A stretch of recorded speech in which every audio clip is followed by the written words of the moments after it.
Het jy beskerming nodig? Dan is hierdie woord vandag vir jou. Dan is spesiaal vandag vir jou, want die Here is jou skild en jou panser. Die Here is jou beskerming. Hy is die een wat jou veilig hou in jou huis en op jou pad. Psalm 91 vers 4 sê, hy sal jou dek met sy vlerke en onder sy vleuels sal jy skuil. En dit is God se woord vandag vir jou. Jy is veilig, veilig, veilig by hom. Wanneer daar gevaar is, wanneer dit dreig, hoef jy nie bang te wees nie.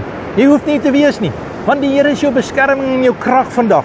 Wanneer jy onder sy vleuels skuil, is jy veilig. Wie kan keer as die Here jou wil seën? Daar is vandag 'n skade weer oor jou.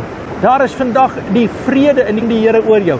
En ek bid dat daar nou beskerming sal kom teen enige aanval, enige seer, enige dreiging. En as jy voel, daar is dinge wat aan die lewensdeur van jou hart klop en vir jou sê hulle wil inkom en jou seer maak, mag die Here vandag vir jou beskerming bring en krag bring, want hy is jou beskerming en jou skild.